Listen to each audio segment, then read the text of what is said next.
We've actually got the highest vehicle miles per capita in the world.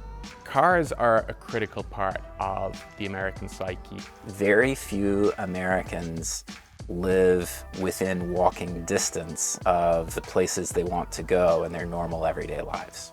They bestow upon people an element of freedom, a way of getting from A to B as you want, when you want, how you want. We drive, we have open roads, and we expect to have the freedom that provides.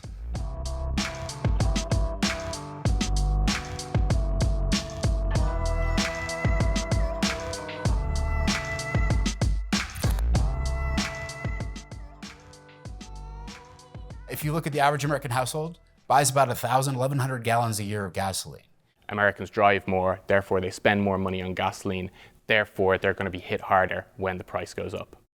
They don't particularly like to buy gasoline. They don't window shop for gasoline. They buy gasoline as a means to an end. There aren't that many things that Americans can see firsthand as signifiers of economic well-being, but gasoline is one of them. We end up focusing more on gas prices and their inflation rather than the price of many other goods. It does come to impact a lot of their life and lifestyle pretty immediately. It affects consumer attitudes and consumer views about their financial well-being. And it's its visibility and the fact that it's connected with personal transportation, which is so important in American culture. Because we are so dependent on our vehicles to get around, we're going to pay whatever it takes. It's going to hurt, and we hear that hurt proclaimed really loudly. There are two modes in energy policy in the United States. 97% of the time, ignorance, blissful ignorance. No one thinks about gasoline, no one understands the oil market, no one really cares about the energy sector. And then there's 3% of the time, if you go back over the many decades, when gasoline prices are rising, of sheer terror. That's the reason why the American consumer reacts to gas prices, that if the gas prices were what they were before, I could have done more. I would have traveled more. I would have visited more places. I would have gone to a restaurant that is a special place for me and my wife, for example, that I'm not doing now because the gas prices are high. It has killed that little dream that I had of doing things. I don't want to make it sound as grandiose as killing the American dream. It is certainly muting the American dream. The price was already going up significantly coming into 2022. People were flying again, they were taking to the roads again. Big industry that sucks up a huge amount of oil was cranking back into gear. So as crude prices ratcheted up coming into 2022, the price of gasoline was also ratcheting up quite rapidly. Then Vladimir Putin sent tanks across the border into Ukraine and sent the world into a period of geopolitical turmoil. We tend to have lower taxes, which Americans, of course, enjoy, but that means when there's a change in the price of crude oil, which is by far the most important determinant of pump prices, it shows up in a change that consumers see more so than around the world.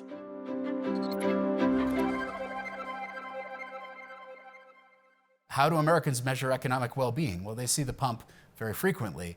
And who do they blame when they're unhappy? Well, they see the president pretty frequently too. So it becomes a big problem for someone in the White House when America's most visible economic signifier of well-being is going up, their approval goes down.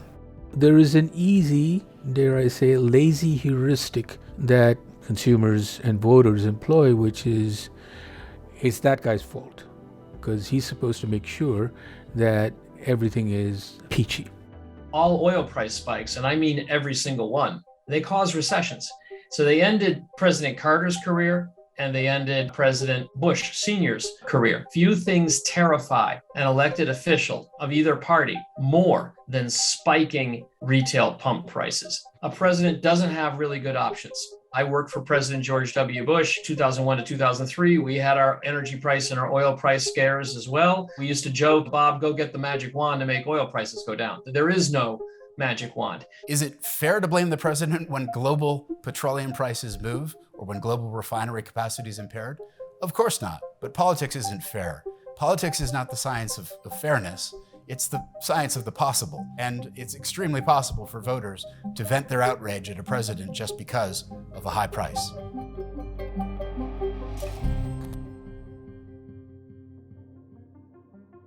I'm asking you, for your good and for your nation's security, to take no unnecessary trips, to use carpools or public transportation whenever you can, to park your car 1 extra day per week. There's very little a president can do, and yet there's almost 100% certainty that the American people will blame him for not doing enough.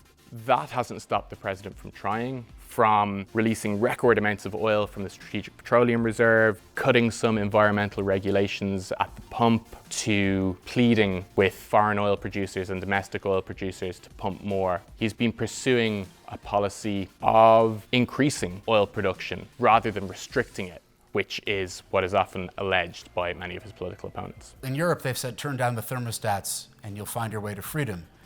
In the United States, we have a historical example. President Jimmy Carter put on a cardigan and said the same thing, and he lost his re-election. There's no way that I or anyone else in the government can solve our energy problems if you are not willing to help. There's often an argument made, due to reasons of political expediency, that a die-hard environmental agenda at the expense of the American consumer is what is driving high prices at the pump. In fact, you could argue that this president has done significantly more to bring prices down at the pump for American motorists than many, if not most, of his predecessors. The president's biggest move to date has been to draw down the Strategic Petroleum Reserve for oil, and that is an extraordinary move. He is, in fact, burning more strategic barrels than all presidents before him.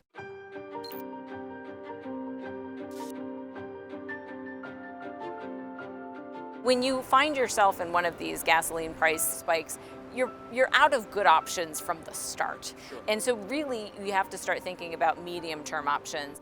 There's a challenge here, and this is a good preview of what that challenge might look like. In the end, restricting access to the resources we're using without adequate supply of alternative sources means a higher price. Now, are we willing to live that way? Well, that's a question society is going to have to judge when it comes. But the early judgments we're seeing right now is that no, we're not. We could end up in a position where people just sort of get used to this price environment. The longer that consumers see a high oil price environment, the more they're willing to say, hey, maybe next time I should buy a more fuel efficient vehicle, or maybe I should buy an electric vehicle. I think the strategy of making electric vehicles an attractive car, something that people want to drive, really does kind of work in the direction of the American psyche. In my view, this will end up with governments easing decarbonization policies and going back to sort of the Obama-Biden approach here in the United States, which said, look, we have to get to a clean fuel future, but the bridge is a multi-decade bridge. You just don't do it overnight. It just simply can't happen unless we resort to draconian policies that you normally see in North Korea or Belarus or the Khmer Rouge type of thing. I mean, if we emptied cities and impose draconian restrictions on personal freedoms and transportation, we could do it, but I don't think democracies are going to do it. And look what's going on. What happened when France tried to put a teeny little carbon tax on diesel? You had the Yellow Vest protests and they withdrew the policy. Kazakhstan was the latest country to try and remove fuel subsidies, LPG. They almost had a color revolution. Actual unrest isn't likely to come from prices, but from shortage itself. And we could get to a world of shortage. Right now, the sanctions that we have designed in the West are pushing supply off the market without adequate replacement. The result of that could very well be shortage. I was asked fairly recently in a media interview whether there is any bright side to high gas prices, and I went out on a limb and said, yes, maybe people will rethink the way they take fossil fuels for granted.